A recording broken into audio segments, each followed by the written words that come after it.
नाही, माझ्याकडं मला माननीय उच्च न्यायालय खंडपीठ औरंगाबाद यांनी मला पोलीस प्रोटेक्शन दिलं होतं आणि ते पोलीस प्रोटेक्शन याच्यासाठी दिलं होतं की हिंदू देवस्थानच्या इनाम जमिनीचे जे गुन्हे दाखल करायचे आदेश दिलेले त्या आदेशाच्या अनुषंगाने ती चौकशी होईपर्यंत किंवा ह्या भ्रष्टाचार सगळा बाहेर निघेपर्यंत मला ते पोलीस प्रोटेक्शन दिलेलं होतं।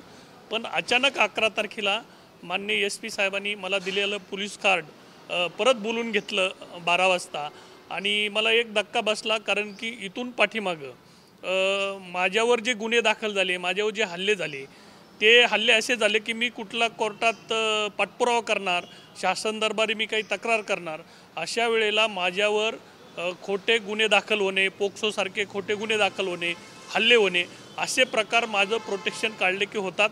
त्यामुळे हे सगळे हल्ले, हे गुन्हे दाखल करण्याचं पाप जे आहे हे माननीय सुरेश धस साहेब आणि त्यांच्या प्राजक्ता अक्का हे दोघं मिळून करत असतात। हे पूर्वीपासून मी अनुभवायला मिळालेलं आहे मला। आतापर्यंत जे काही तुम्ही निवेदन दिलेलं आहे त्याच्यामध्ये कुठले गुन्ह्याचा उल्लेख तुम्ही केलेला आहे, कुठले गुन्हे आतापर्यंत दसांवरती आहेत आणि कुठल्या प्रकरणात क्लीन चिट मिळालेली आहे? नाही, ते जी आतापर्यंत त्यांनी त्या दादेगावचा एक बुट्ट्याचा खून झाला त्याचा मी उल्लेख केलेला आहे। त्यांच्यावर ते देवस्थान इनाम जमिनीचे गुन्हे दाखल आहेत, ओपचे गुन्हे दाखल आहेत। या सर्व बाबतीत मी मुख्यमंत्री महोदयाच्या निवेदनामध्ये नमूद केलेलं आहे की यांची जी वर्तणूक आहे, यांचं जे आणि प्रसार माध्यमाशी आदरणीय संतोष देशमुख साहेबाच्या इतका निग्रह खून झाला आणि त्याच्या बाबतीत ते मीडियापुढे येतात आणि ते मीडियापुढे येऊन सांगतात की मला देवेंद्र भाऊंनी क्लीन चिट दिली आणि माझं आता त्याच्यामध्ये काहीच राहिलेलं नाही, मला निकाली काढलेलं आहे। म्हणजे माननीय न्यायालयाचा अवमान आरोपीच येऊन मीडियापुढं करतो आणि देवेंद्र फडणवीस साहेबांची बदनामी करायचं काम पापसुद्धा सुरेश धसच करतात, असं मला याच्यातून दिसत आहे।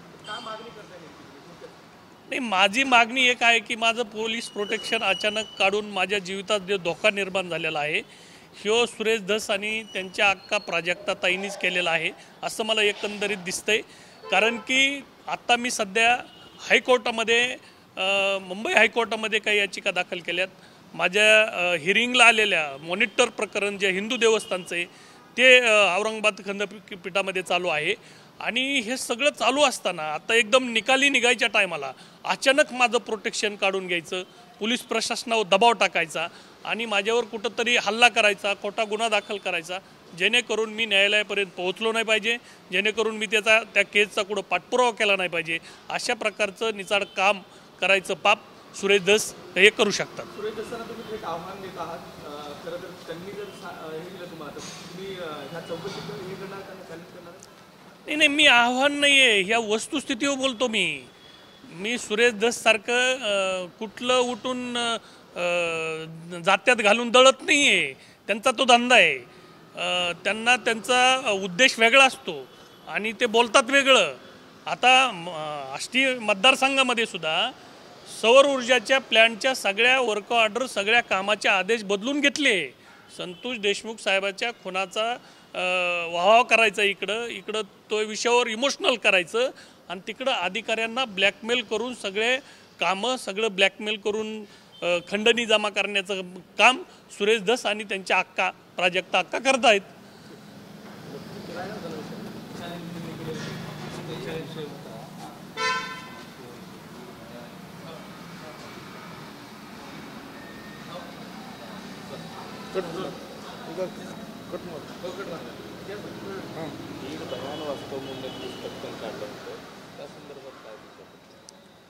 बीड भयान वास्तव म्हणून जे पुस्तक काढलं होतं त्यावेळेस मी तत्कालीन जिल्हाधिकारी महोदयांना सुद्धा भेटलो होतो। त्यांनी मला हे त्याच वेळेस सांगितलं होतं की मी त्यावेळेस बी या माणसाच्या तक्रारी, यांच्या भ्रष्टाचाराच्या विरोधात मी तक्रारी करत होतो। मला त्या तत्कालीन जिल्हाधिकारी महोदयांनी बोलून घेतलं होतं। ते मला चेंबरला बसून म्हणले होते की तुमचं बीड हे बिहारपेक्षाही वास्तव बेकार आहे। म्हणलं साहेब, वस्तुस्थिती आहे आणि हे सगळं करण्याचं पाप फक्त आमच्या आष्टीचा सुरेश धसच करू शकतो म्हणलं। ही वस्तुस्थिती मी त्यावेळेस सुद्धा मांडली होती। साहेबांची माझी त्यावेळेस भेट झालेली आहे या गोष्टीवर। आपले भारत सासने म्हणून होते ना, हां, मी त्यांना भेटलो होतो त्यावेळेस।